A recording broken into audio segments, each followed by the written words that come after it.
Hey guys, this is Off-Road Redneck, and this is, I guess, what I'm gonna call Lakeland mud hole aftermath.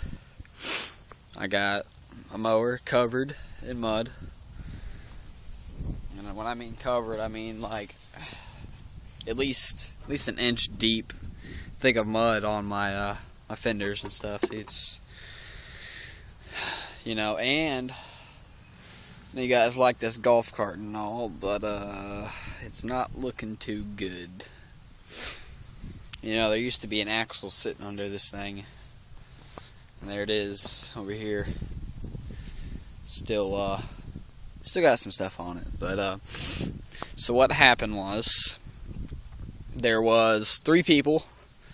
We had three people on it. One in the driver's seat. I had one person sitting here. The other one person was hanging his legs off right here. He was sitting on it, and we were on a pretty steep hill, like on its side, going this way, like, you know, the cart leaning that way, with him hanging off the side. And I guess it was too much, and I forgot to put the cross members in between, you know, like crossed over. You guys should know what I mean. And anyway, it heard a couple cracks, and the next thing I knew, this thing was laying on its side. And I guess it just ripped the axle off. But I know it looks bad, but it shouldn't be too much to put back together. I'll just have to bend that piece of junk back up. And I was going to do a video, but, you know, this happened. We just got there, and when it happened, you know, the front end, nothing broke on the front, except for that steering bar, which I don't understand why that broke. It probably broke when putting it back on the trailer, but, so yeah, that broke. Nothing up here. It looks too bad. I mean, that leaf spring over there is out of place, so we'll have to put that leaf spring back in place. But it bent this exhaust here. It bent all the way in, so we can just pull that back out. Nothing, you know, majorly bad. I think our support beams are still good once I break them off. And so, I mean, just takes a little bit of welding now, which it just sucked though, because we just got there. It landed on the kid that was hanging his feet off, and you know, that wasn't good. But anyways, the reason I'm doing this video is because I'm about to go on a romp with this dude. I got a brand new Kevlar, I'm not sure what inch, it's 84 inch Kevlar belt on it, and this thing is awesome. It doesn't slip, doesn't do nothing.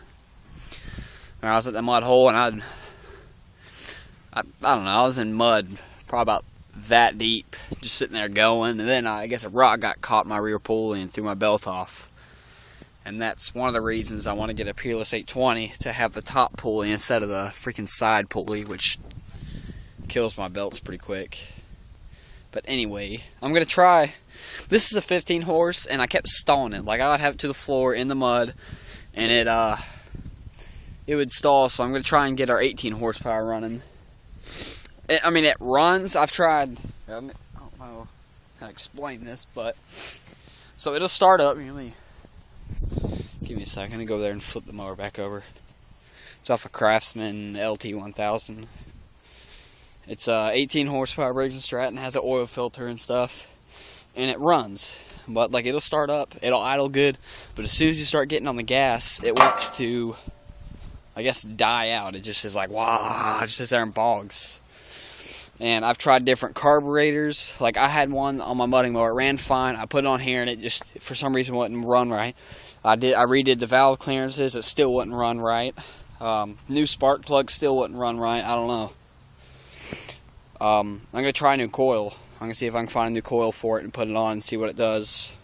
But if I can't fix it, then it's garbage. Another thing I might be thinking is right now is maybe the flywheel keyway is, maybe it's sheared off. And the reason this is upside down right now is because I was getting that tranny off from my mower. And I wanted to get this linkage here, the shifter, you know.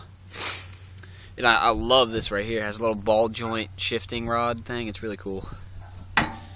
But, you know, anyway. Let me flip this thing over real quick. Deck's still attached. That'll be fun.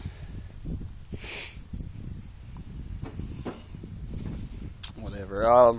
So anyway, yeah, I'll pull my mower off and get it fired up and go to the wetlands.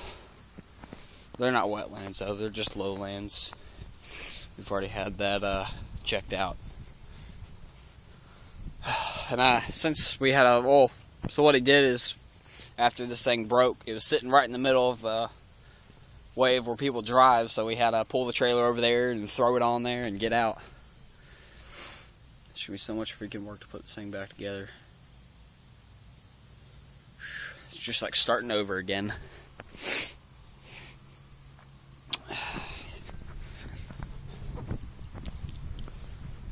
I had to drive my mower up over the side of this thing, just put the ramps up and drove it over. That was pretty fun. I don't know if I have any gas. If not, I don't know.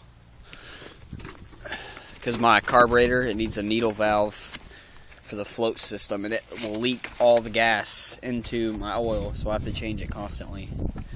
But I'm still good. And I did get that underglow hooked up. I don't know if I did a video on that yet, but it's on there. And it lit up really good. It lit up like 5 feet all directions. It's real cool. And my steering, the steering's new and stuff.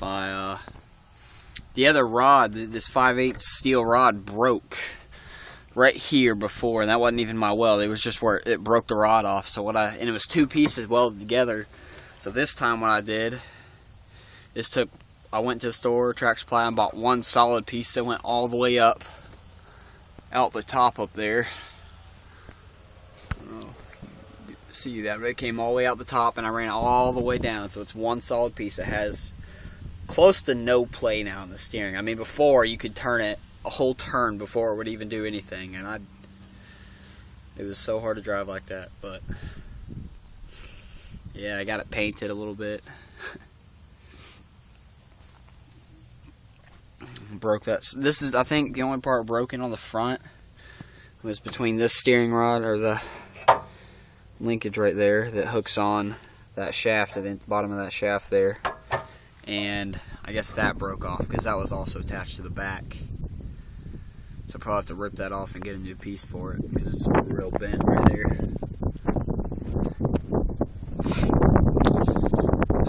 It really sucks.